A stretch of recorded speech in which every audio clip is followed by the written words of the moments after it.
Speak of the devil. Somebody better call a priest to exorcise the swear words from our mouths and minds in this episode of Bewitched Banter. You have been warned. Content is not suitable for all listeners.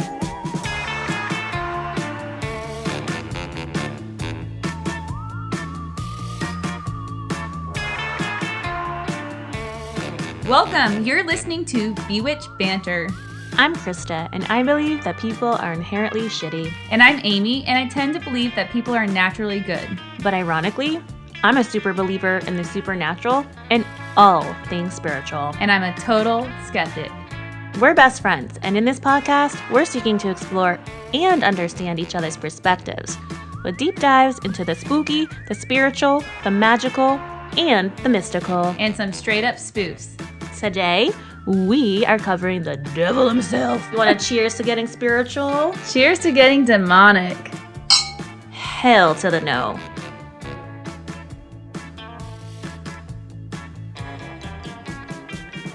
I know, I'm mostly joking about that one. Not in my home.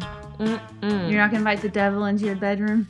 I mean, you got a nice So they say. No, I'm just playing. Fuck that. I don't want none of that. I'm doing the cross right now. None of that. Do you know how to do it? Mm-hmm. You do? Yeah. Oh, from all your forcible church-going days? Well, it's the Son of the Father and the Holy Ghost and the Spirit. Wrong. Oh, what is it? Father, the Son, and the Holy Spirit. I was close enough. You were pretty close. There was a Son and a Spirit. And You were close, but did you go the right way? So it's head, heart, left shoulder, right shoulder. No, I didn't go the right way. Yeah. I'm being a bitch now. I don't care if you know it or not. But bitch, you dumb. You're dumb. So speaking of the devil, no pun intended there, I was actually going to ask you, I know we have some housekeeping, but I was going to ask you if you believe in evil or darkness or the so-called devil himself. I mean, I believe in evil, obviously. Turn the news on. Right. But the devil? I mean, that's like the same thing. I think it's a fictionalized character that has been used throughout history to get people to behave in society.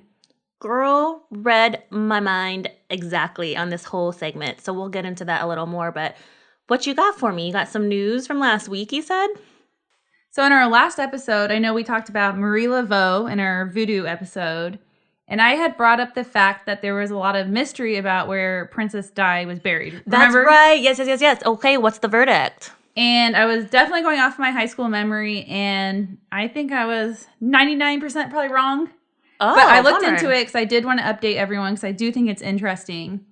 So it's never formally been announced where she is buried. We do know that she was buried on an estate, and that's where I actually went in high school. Okay. And I couldn't remember. So it's where she grew up. That makes sense. And it's on like 13,000 acres of land. And she didn't want to be cremated. So usually all the royals, they bury them or their remains, like their ashes in the Burlington church. I'm surprised they're allowed to even be cremated because they're pretty strict Catholic. Yeah, but it's like in a vault. And so it was kind of like this debate of where to bury her. So no one actually knows, but the rumor is that, I remember this clearly, there's a big lake, and in the middle of the lake there's an island. That. You did mention that. Yeah. So your memory was right there. So it's been reported at least 4 people have tried to dig up her grave. So like truly messed up. That's just like, that's so gross. And the part of the reason I guess they didn't wanted to bury her on her estate where she grew up is so her sons could go visit her. Oh. And Prince Charles never actually ever went to visit her gravesite, supposedly. Yeah, what a fucking douche. But yeah, so that is, I want to clear up the air because I know I was talking about it and then I was like, I got to do a little bit of fact checking and I was wrong, but that is my little update from last episode, and I am excited to hear about the devil today. Yeah, girl, I've got a lot going into this thing, but before I do, I got to update myself. I already know what it is. I know, but you can tell the listeners. I got a job, guys. She's no longer unemployed. I'm no longer sitting on my ass doing destructive things or the devil's work. She's working for the devil now. But I am actually working for the Sun Devils, so very excited about that. And got a new apartment yesterday. I'm on such another level of like I don't know. How do I say it? I'm just like, You're making shit happen. thanks, girl. Appreciate you. I'm proud of myself, actually. You know, right before I came over today, I was visiting my dear friend Abby, who lives very close to Amy and Corey, and she was like, I was telling her all the updates with the jobs and on top of my copywriting job, I'll be teaching public relations classes and a search engine optimization class. So I'm like super stoked and That's awesome. getting my life back together, I'd say. Woo-hoo. And looking forward to 2022. And I just hope and pray that it goes well for all of y'all out there as well. Hopefully. Hopefully. Hopefully. I don't know every year I'm like, oh God, what is in store? Yeah. What does COVID have around the corner? What is the devil plotting, as they say in many of the religions I will bring up. But yeah, I'm just stoked for what's to come. It'll be good. I have a good feeling about it all. Thanks, girl. All right, so going into this history, I know you brought it up when I asked you if you even believe in the devil, and I totally agree with you. I totally believe in evil. Just look at like whatever I point to when I think about good, bad, right, wrong, evil. I don't necessarily believe in the devil or a character or a entity, him or herself. I believe that I believe in energies, if you will, and that there's good and high vibrations and there's low vibrations, and some of them low vibrations really cause people to do really awful things. Do you think, I also think a lot of things, like a lot of religions, were created to control society in a way too. Oh, 100%. Like if you do well or if you follow the rules, you'll be rewarded. And then the devil became this character of like, well, if you don't do good things, if you kill thy neighbor, then you're going to end up in hell with the devil. Exactly. And that's totally aligned with that. I totally believe that as well. And I have a little bit of history on that. But I always find it so fascinating that like it was used as a control tool, almost like Elf on the Shelf, you know? Do you know that as a teacher? Yeah, I saw someone. I never did that as a teacher, thank God. So Teddy has one, and his name's Freddie. And, you know, the kids are supposed to name them. And Mila just got, these my niece and nephew. Mila just got hers. Her name's Frederica. Frederica. I feel like Elf on the Shelf, though. I feel sorry for all the parents because they're like, why was this ever created? But honestly, it worked for Teddy. I don't think it'll work on Mila. That girl's beautifully strong-minded and willed, but it definitely worked on little Ted, so. Just as a reminder today, if you didn't tune in next week, me and Krista have changed the format of our podcast. We're trying it out. For Tuesday's episode, we're going to purely be doing like the history of how the devil was perceived or his story. I mean, Krista can tell you a little bit more. I'm going to take it mostly from a biblical Christian lens, as that's what I know and I'm most familiar with, but I'll get into some other religions a little bit, but mostly from a biblical lens. On Thursdays is when we're going to release our stories. So Tuesday, think history. Thursday, story. So we'll be breaking it up. It's kind of mixing it up where we can do that history part, and then we can really dive into our stories more. So just remember, Tuesday and Thursday, we're going to be releasing an episode. Pick and choose whichever you want to listen to, or listen to both. All of the above. The history. Rate, review, and subscribe. Please, yes. We need your love and support now more than ever as we're growing. And, you know, it really does help. No BS. It really, really does. So please rate, review, and subscribe. Yes, definitely. Thank you so much for listening. And the history really does like intertwine with our stories a lot. So it does give a lot of context. But anyway, Krista, as you were saying, I would love to hear more about the devil. You got it. Again, I'm going to take it in the lens of good, right, wrong, evil, because that's how the devil, Satan, or Lucifer is often painted. And in all of Catholicism or Christianity, Judaism, and even Islam, the devil is thought to be the leader of greed, of the world's greed, evil, misfortune, darkness. And it's not just Christianity, as I said. It's as many other religions have a belief of some form or entity that is quote unquote evil. Okay, so the devil is not just coined to Christianity. What other religions use the devil? Yes. And again, he comes by different names and likenesses and taken many forms over the years, from a winged angel with grotesque faces or a goat with hooved feet to a creature wielding a pitchfork, including our Sparky, Sparky the Sun Devil. Got a little fun anecdote about him at the end to lighten this up, because it's gonna be a hard one as usual. My story actually on Thursday is not too dark. Mine absolutely is. So thanks for you to bring some lightness. Well, I say that, but on my normal standard, I don't think it's too dark. Okay, well, that's positive. So thank you. Other common names for the devil across the Abrahamic religions, which collectively, by the way, Abrahamic religion are Catholicism, Judaism, and Islam. So I'm going to kind of bucket those three as the Abrahamic religions going. Sorry, Islam, Judaism, and what's the third one? Christianity. Okay. And you're calling it what? It's the Abrahamic religions. Abrahamic religions. Okay, got it. Other common names across those Abrahamic religions are Satan, Lucifer, Beelzebub.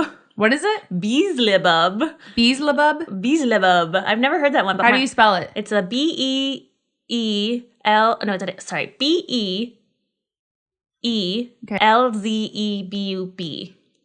Beelzebub. Like Beetlejuice. Okay. I don't know. I don't know how to say it, but Mephistopheles, the Prince of Darkness, Lord of the Flies, which I had no idea that book was titled after the devil.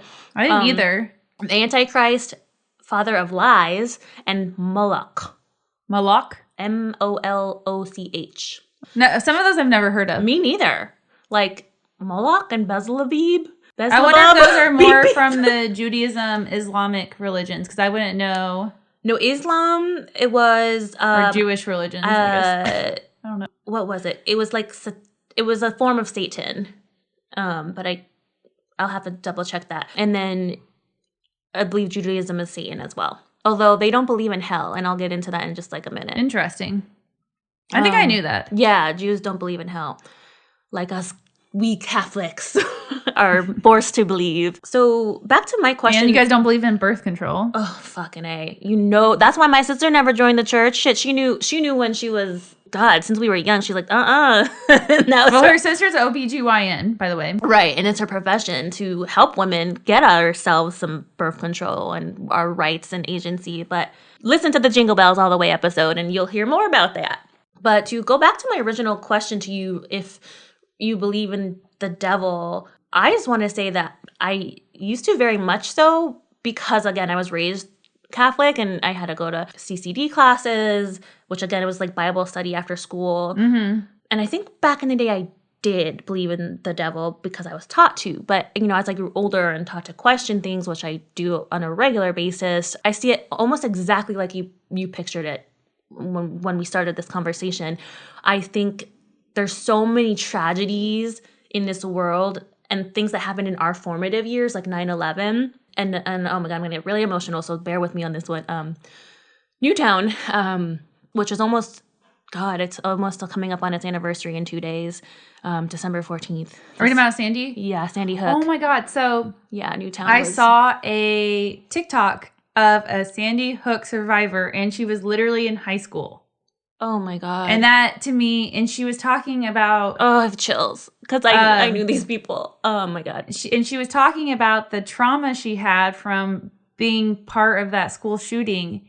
And I was like, that is insane. She's in high school and she's about to go to college and nothing has changed at all. And then you think about the fact that these school shootings happen. Yes, we hear the numbers of... It's terrible that these people are passing away, but we don't even think to take the time to think about how many kids we are, like, I don't know how else to put it, fucking up and giving them trauma for the rest of their lives. Rest of their lives, yeah. Going through these shootings. And just watching the video, I was like, oh my God, I can't believe you still picture them as babies and then think they're in high school. I have chills. Thank you for sharing that, Ames, because I remember... I'm from Connecticut, for those who have not listened to the podcast yet, and I grew up in the town right next to Newtown or Sandy Hook. Those names are interchangeable for that town. And I remember vividly working at United Way at the time, and it was our holiday party, and we're in our little pod, the marketing pod we called it, and my coworker Aga, shout out girl, she was like, oh my gosh, we were all just getting ready to go to the holiday party, and she's like reading the news like we did on a regular basis. She's like, holy shit, there was a shooting in Connecticut, and I immediately dropped my shit, and I went over to her computer, and I was like, where? I need you to tell me what fucking city. My dad's a teacher. You need to tell me what fucking town this is happening in right now. And sorry, I'm getting so emotional about this because I'm just having flashbacks of it. Thankfully, it wasn't Danbury, which is my hometown, but unfortunately it was Newtown, which is the town right next door. And I knew people. I know people. I grew up with one of the teachers who was incredibly brave and barricaded her kids in her bathroom. Wow. I grew up with her, and she saved her kids. And so my point being is that if shit like that is happening in the world, yes, I believe in evil. And I'll never forget after it happened, X and I were crying in our bed because I think we're both pretty equally empaths. I would say so, yeah. Sorry, I shouldn't laugh. And we were crying as fuck and we're just holding each other. And like from that day forward, I knew. And I remember saying to him out loud, I said, if we needed proof that evil existed in this world, here it is, when babies are being fucking massacred. And still, to your point, nothing has changed. And you know what? When nothing changed after Sandy Hook, I knew nothing ever would in this country. If that wasn't enough to get this country their shit together with gun laws, like, there's evil. That's evil to me. And yeah, but I totally agree. But I feel like, unfortunately, it's like, I know I say even in our intro, I do tend to believe the majority of people are out there do try to do good things in the world, and most of us are coming from a place of care. And I just think there are those people out there who are evil and not right in the head and do these evil things. But I do overall think humanity, I know the pandemic has definitely made me have moments of questioning humanity, especially the little we asked of people to help comply to save lives. Definitely a moment of pause, but I do think overall humans, majority of us are coming from a good place. But there are obviously evil out there. And we can see events, and it's kind of, you have to think about a little bit about what you choose to pay attention to and what you choose to attract yourself to. Sure, absolutely. Who you surround yourself with, and that's kind of like the choice you can make in your daily life, and I think that's what you can do. Absolutely. And I was going to say, for Robin, you dropped a lot of F-bombs there. Oh, my bad, Robin. That was, again, I told you last week, I said, if and when my emotions warrant it, and that was an absolute emotional warrant of using the F-bomb, so sorry about it. My dad taught at my high school just like you were at Corey's, I believe. So anyway, it was really traumatic thinking that he could be a teacher in that situation. And God bless all the teachers and administrators and children who survived that. So I gotta move on because my body's like shaking. But my point was essentially that if all these bad things are happening, there's gotta be some evil in the world. And like you said, just turn on the news, which is why I do a news blackout. And that is my choice, even though I'm in the public relations profession, which I'm gonna have to get back on my news grind. But I have, throughout COVID, I just said, I can't do this. I cannot do this anymore. Do you follow Upworthy on Instagram? Yeah, I have. I used to get their daily emails, or their weekly emails all the time, and it was a really good source of positive news. Yeah, so if anyone's looking, I just follow on Instagram, but it's kind of nice to once in a while to see a happy story. Oh, totally. Yeah, it saved me back then, and great reminder to get back to it, because, man, this is some tough stuff. So I, again, just want to go back to, like, I don't think there's necessarily a devil entity or being, but I do. Sorry, you make it sound like it's a corporation. Hey, listen, maybe it is. The devil corporation. You know, Walmart, Target, the devil. Or well, we got a team of evil people. That's not far off, frankly. But anything corporate that large, you got to have some type of evilness, I think, in the leadership. But anyway. Speaking of the devil. Or speak of the demon. Again, I don't think that it's necessarily, or he's necessarily an actual thing or being, but I really do believe exactly what you said. It's a way for humans to make sense of the chaos in the world and to serve as like a cautionary tale of what not to do. And frankly, like you said, to keep us in check and in line. So totally agree with you on that. So I know you obviously know that the devil is like evil. Everybody knows that. But do you have any idea of like the origin stories, at least from a biblical sense? My best guess would be the Bible and Dante's Inferno. Oh, nice. Yeah. I don't even know exactly what Dante's Inferno is, believe it or not. You didn't read it in high school? No. I mentioned Dante's Inferno later on as the poem, but I never was forced to read it, believe it or not. It's like there's levels of hell. Interesting. So there's like gluttony would be one, which I'm I mean, I think we would be there Oh, for listen, sure. what did we just eat? Jersey Mike's. Yeah, we totally... Oh, I got my Jesus. booster shot. We had to take a break during recording because I had to go get my booster shot. Yeah, Woohoo! woo, Amy's back. And then Jersey Mike. So, yeah, I'd definitely be on the glutton level because I love all food. And I love to consume a lot. And then there's like one, I think, for greed, lying. I can't remember. There's 6 levels. I remember I had to do a project on... Yeah, okay. You have to choose your level of hell. Okay. Forgot what That's we very did, but- interesting. I know I never had to read that. And I'm sure my Catholic, CCD classes were, trying to avoid it anyway for us to learn that because they wanted to teach us their scripture, right? So never read it. Back to my roots, the very minimalistic Catholic roots that I have. I'm going to take the devil's story back to creationism. And obviously I don't believe at all in the Bible story of creationism, which is essentially Adam and Eve. But there are 2 stories, including Adam and Eve, that I want to highlight relating the devil. The story of Lucifer goes like this, which, by the way, Lucifer means bearer of light, or as early Christians theorized, morning star. Isn't that weird? Mm-hmm. It sounds like good things, like something how you describe Christ. Mm-hmm, exactly. And heaven and light angels and all that. But luz, it makes sense if it comes from probably Latin, because luz in Spanish is light, and this is Lucifer with a C. So that makes sense as far as the etymology, but it's interesting that the prince or an angel of light then became the prince of darkness. But the story is that good old Lucifer fell from grace to earth when he defied God by trying to, I think, essentially be his own God and create his own, quote unquote empire. And so he fell to earth, or he was shoved to earth, and he's said to have the ability to possess bodies, causing torment, including illness and disease. And he also often guises himself as an angel of light, hence Lucifer. Well, it reminds me so much of our witchcraft episode because basically that's what they said witches did. Yeah, and actually I have a very small section in here at the very end about how they used Satan and the devil worship as an excuse to murder all those women in Salem. So, well, yeah, I feel like the devil has a huge tie to witchcraft because we talked about how they thought the witches were almost like a medium for the devil to act out. Exactly. Yep. And that's unfortunately what, as we know, they did in history. So he is thought to have quote unquote subordinates, or AKA as we know them, demons, who can control one's thoughts, actions, or attitudes. So there's supposed to be plural? Demons? Demons, yeah. There's many. So the devil has a team of demons. Mm-hmm. Minions, basically, that do his bidding. That's interesting. And there's several, and they actually have names in Christianity. I don't know what their names are. I always assumed just one. No, there's so many that are, I think, an allegory again. They represent different pieces of people's and humanity's darkness. Kind of like the Greek gods. You have the god of love, but instead of this Venus, that's my girl. Demon of greed.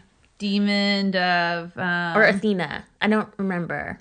It's either Athena. I get Roman and Greek mixed up, but Athena and Venus. But Athena would be Roman. I'm pretty sure. Okay, yeah, I always mix it up. But Athens. The Libra in me is ruled by the planet Venus. I don't even know what you're saying. Venus is my ruling planet.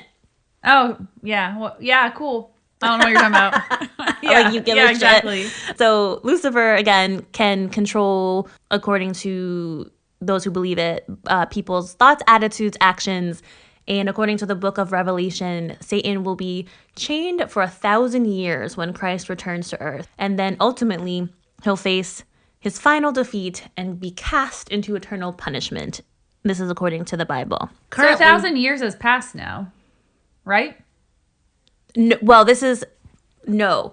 So he won't be cast and chained for 1,000 years until Christ returns. God knows we're waiting for that to happen. Where you at? Oh, okay. Where you at, Jesus? I didn't know what part of the Bible if he had returned yet or not. I didn't know. Jesus didn't come again yet. Oh, we're all waiting. Okay. We are all waiting. Okay. According to scripture. So I'm just getting the memo now. No, he hasn't returned. Armageddon did not happen yet, as so many people said it would in 2012, which is a whole nother. Or 2000. Oh, that's right. Yeah, Y2K was a thing. Yeah. My mom worked for IBM for 30 years, and I remember them being so freaked out by the digitization and like how the clocks were gonna get all jacked up and Yes, I remember all of that. right. I still don't understand it from a technological perspective, frankly, but they said something with the digits would break all the systems we had in place. I remember that. I remember that kind of. I don't remember the details, but I remember that kind of being like the main gist of what I got from it. Oh yeah, like the world's gonna end on Yeah. 1999. No, it didn't happen. I was running the streets naked, I think. Surprise, surprise. In 6th grade? Uh-huh.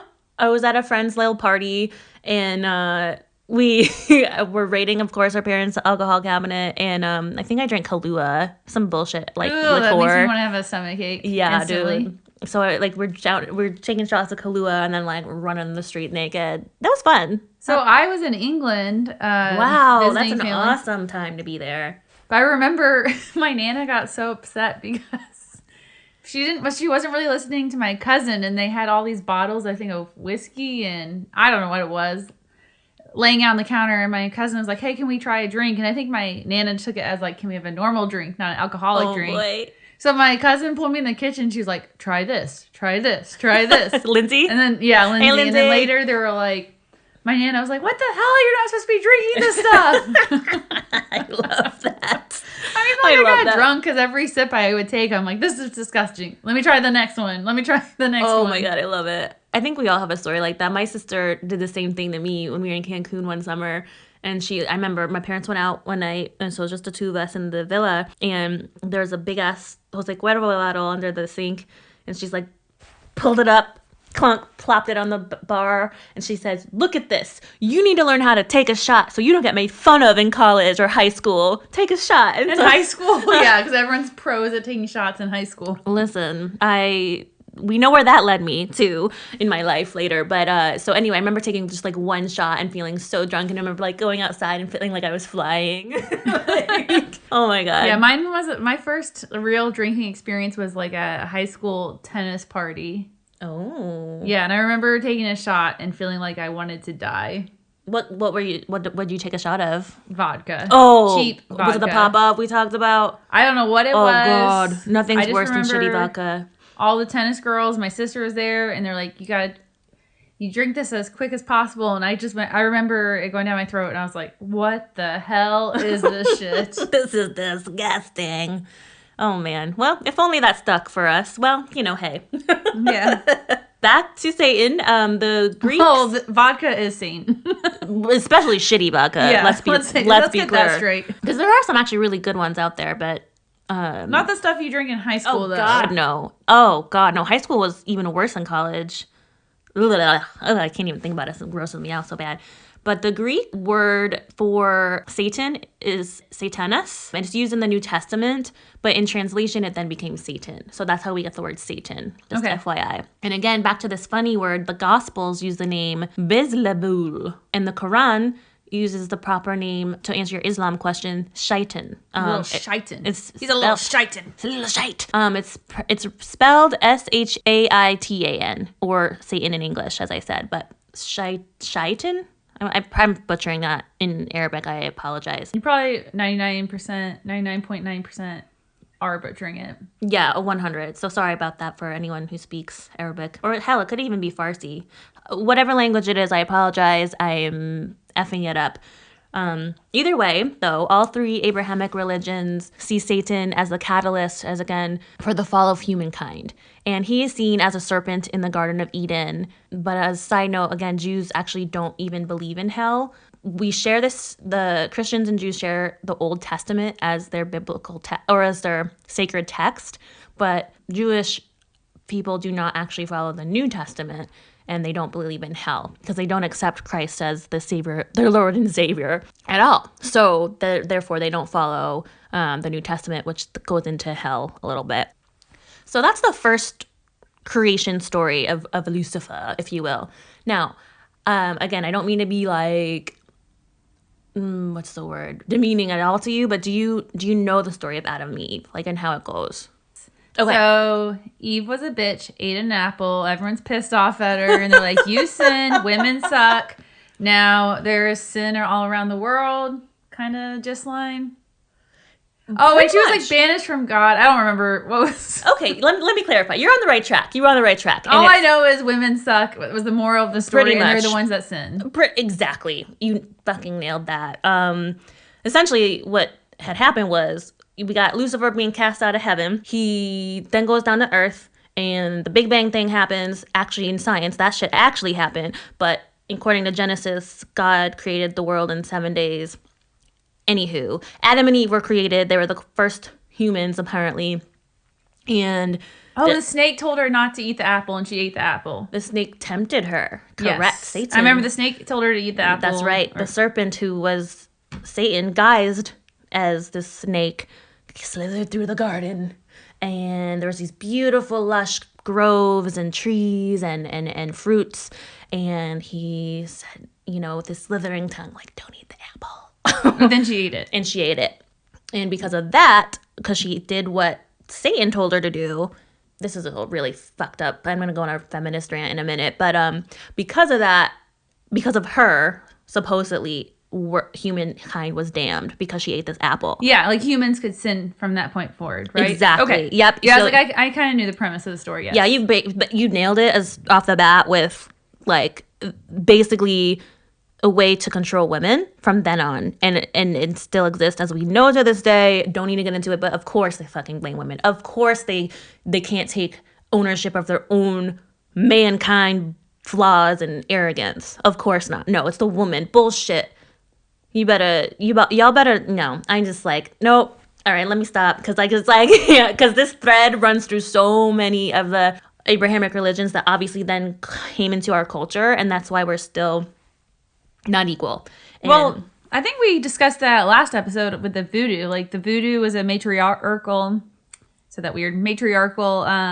religion, where in contrast we have these other religions where they're not like that at all. Right, and making women bad and the evil. very premise of the whole thing starts with Adam and Eve. Yep, in biblical text anyway. So, yeah, good times. Thank God we don't live back then. We would have been... I just wouldn't talk. couldn't not talk, So I'd be, like I said, in Salem, I burned at the stake for sure. So something else that I found in my research that I thought was like super interesting, and that it was really, really progressive for the Middle Ages. Because, as we know in that time, we're taught is like barbaric and cruel and dark. In what this research regarding early Christian writers at that time saw Satan as more of a discussion point and a symbol of the nature of evil. So even who's saying this? Early Christian writers. So likely monks in the Middle Ages. Okay. They were very highly educated people, right? They had nothing else to do except recite and reread and transcribe the scripture. And so they were very, very brilliant scholars, frankly. And so they had really in-depth conversations regarding the use of this dark figure and questioned it having anything to do with salvation or God at all. They even thought the existence of this dark figure was a direct contrast to an all-powerful, all-wise, and quote-unquote all-loving God. So they're like, wait a minute, if we believe in this God and our Savior who's supposed to be all-knowing and all-love, pure love, why would he create a devil? I always thought the same thing a little bit. I know I'm very wise like a monk, but I also question that in the Christian religion, at least the churches I attended or the religions I know of, it was like you have to be saved to go to heaven. If you're not, you will spend your life or afterlife in hell being punished. And I was like, I thought Jesus and God was supposed to be the all-forgiving God. That doesn't sound very forgiving to me. Yeah. Seems very hypocritical. So I could totally get along with these monks. I was like on the same wavelength as them, I guess. Yeah, I love it. And actually, so I think I shared this in one of our episodes, but my mom was raised in Catholic school her whole life, including college. And she went to Fairfield University, which is a Jesuit university. Where is that? Fairfield University is in Connecticut. Okay. The monks or the Jesuit priests were so cool. They would often just like chill out with people and like drink with them and the students. And like have these very similar in-depth conversations of questioning things. So they were pretty progressive too. Pretty cool people. Very cool.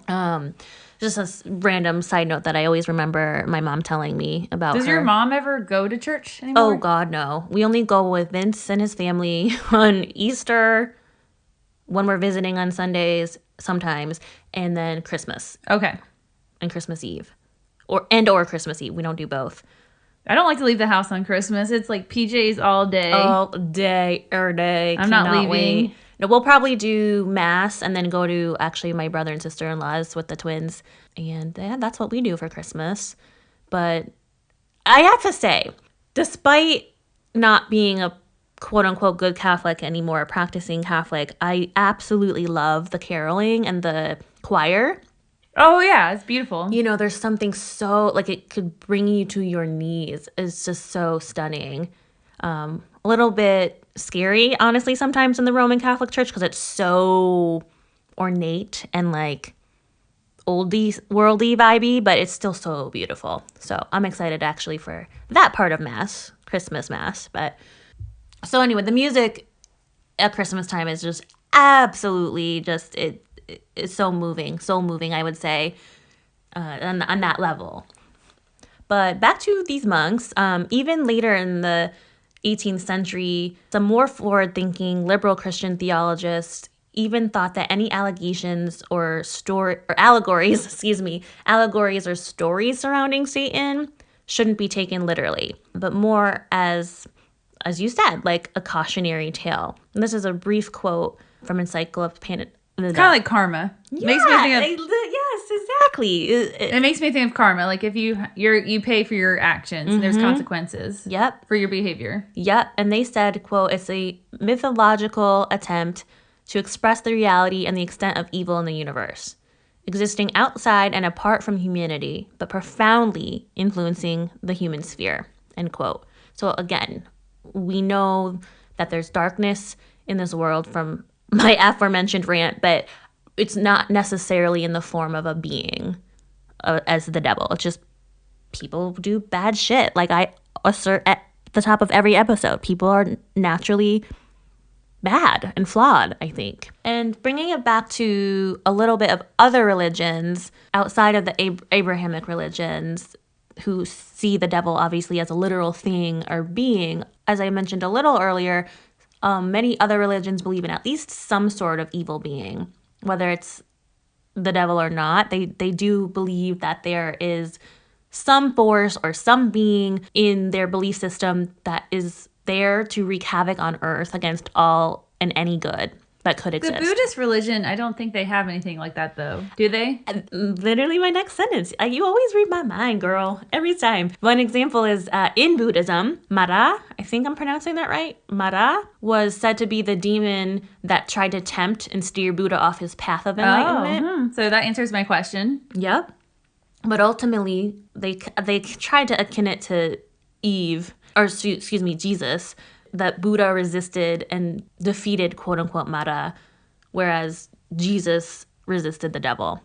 So again, it's an allegory to make us feel in control, like that we have any and all bullshit. We know we don't. I don't think that we have any agency in the life or universe. But even for those who don't practice or follow any particular religion, Satan or the devil obviously is still seen with fear, punishment, negativity, immortality, bad things that happen. Even if you don't believe, he's got such a strong rep for being evil. So this idea that the devil is the quote-unquote king of hell likely does come from a poem by Dante Alighieri called The Divine Comedy, which is separate than Dante's Inferno, must be. Actually, that's homework for me. This was published in the early 14th century, this poem, and it depicts a massive hole in the center of the earth being created as a result of God banishing Lucifer to earth. And the poem also gives some references to some of the grotesque imagery that's like now associated with Satan. Mm-hmm. Some of them, they're pretty nasty. So some of them in the poem say he was a massive winged creature with 3 heads who was chewing on the flesh and faces of sinners, and that his wings brought cold winds throughout Hell's domain, like freezing cold. Probably a refreshing change. You would find comedy in this. I love burning it. I love it. For eternity. Oh, God, that's nightmare. By the end of the Middle Ages, the devil had taken on the appearance of a horned, trident-wielding figure with a tail. And that has obviously stuck and endured in modern times, like, again, Sparky, our sun devil, which I'm going to give a little fun anecdote here very shortly. And finally, as we touched on, the devil is also associated largely with witches, specifically in puritanical Salem, Massachusetts, that we covered way back in like episode 2 or 3, where the Puritans blamed these women, again, blaming women, I can't even right now, for being forced or tempted by the devil to do quote unquote bad things, which, as we know, so many hundreds of women were innocently put to death in horrific ways. Well, still are today. Absolutely. Yeah. And they use the devil as a justification. And maybe some cultures today still do that. They still do. They do. Remember I discussed in our episode that more women die from witch hunts today than they did during the medieval times? Yes, you did say. That still blows my mind. Yeah, no, you know what? That's good you reminded me, because it's such a good thing to. Yeah, I was like, what I'm saying, it's not a thing of the past. It's still happening now. Yeah, thank you, because it's sickening. Like, you can't justify that this mythological creature is your justification for murder. Like, no, that's not okay. Anyway, I'm gonna end on a happy note, like I said. Do you know the story of Sparky? Did they ever teach you that? Or tell you that? No, I do not. Oh, yay! So this is from some key points from AZ Central's Valley 101 podcast, produced by Maritza Dominguez, and a State Press article by Jeff Darge. We should tell listeners who don't know who Sparky is. Sure. Sparky is Arizona State University's mascot, and he is a cute little sun devil. And I'm going to get into the background of how this little guy was created. I love Sparky. And P.S., I'm going to share some college photos of me and Spark. We at football games, because he's real cute, I think. And you'll get into why, because he was created by, or I'll get into why, because he was created by a Disney animator named Burke Anthony, circa the 1940s. And so Sparky the Sun Devil is not a grotesque figure, as the Bible states, or other literatures state. He's a really cute little cartoon guy, and he does wield a pitchfork. However, the mystery behind this is from a lot of this was unraveled, by the way, by ASU's resident historian named Robert Spindler. And he says that we got the logo, the Sun Devil, because prior to Sparky, we were known as the Bulldogs. But the booster organization, basically the funding organization of ASU at the time, said Bulldogs are way too common across universities. We're going to get confused. No one is going to donate to us, and they're going to think that they're donating to Georgia, who to this day are the Bulldogs. Well, the Sun Devil makes so much more sense for Arizona. Yeah, exactly. Like, you have to do something kind of geographical to go. I mean, I feel like the desert, not everyone lives in the desert. Yeah, and also, so the Sun Devil, if for those of you who don't know, is actually a weather phenomena where basically it's like dust, like little dust tornadoes. And so that's what a Sun Devil is referring to. And like Amy said, it's totally geographical and refers to where we live. And so then it was the inspiration for the name actually came from supposedly a track coach at the time who was running on Tempe Town Lake and saw a Sun Devil, the dust devil essentially. And he brought up that name to the funding organization, the Sun Angels at the time, and said, hey, let's shoot for a Sun Devil. Turns out that one of the boosters actually knew Burke Anthony, who was the prior Walt Disney animator. Okay, very cool. And he then commissioned Burke Anthony to craft Sparky as a logo, and not originally as a mascot, But as we know, the logo then transformed into Sparky, the mascot. So we don't know for sure if Sparky was absolutely made in the likeness of Disney or not. But I'm going to go on record here and say I think hell yes, pun intended, because if you just look at Sparky's face, he look a hell of a lot like Disney. He does, actually. Just saying. Yeah. I study that face when you're on campus. And I'm telling you, it's Disney. But that is the story of the devil and Satan and just... Satan himself. Satan himself. I really think that, again, it's just made to control people, to your point.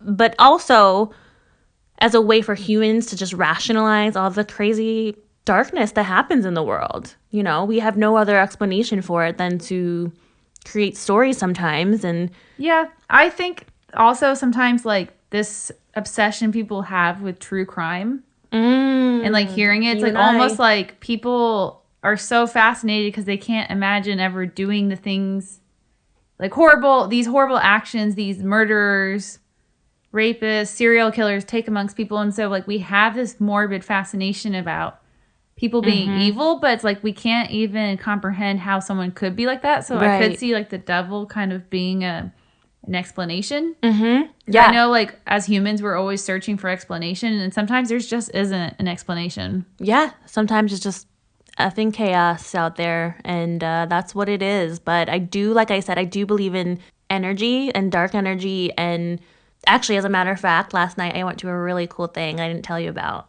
It was a meditation session about energy healing, and it was pretty incredible. So energy for sure is a thing, and I think there's, like I said, dark energy sometimes that maybe people interpret as the devil. So interesting. Very cool, though. Anyway, thank you. That's a wrap. So, yeah, listen on Thursday. I am so excited. I have to just give a little teaser. Mine involves explosions. Oh. The devil.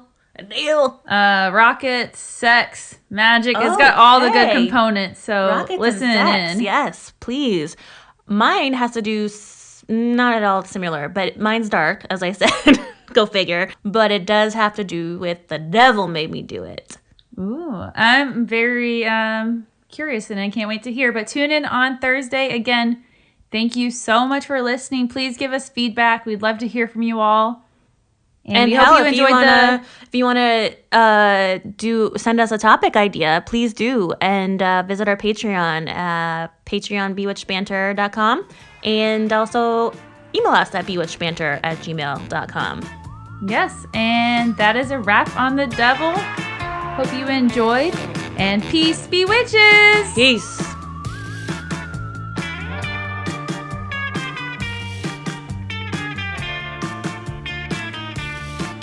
Thanks for listening. Please rate and follow us on Apple Podcasts, Spotify, Stitcher, and anywhere you listen to your podcasts. Check us out on Instagram or bewitchedbanter.com. Suggestions for the show? Email us at bewitchedbanter@gmail.com. Credits, music, Phantom Fun by Jonathan Boyle from premiumbeat.com. Podcast edited and produced by Krista Hins and Amy Holt.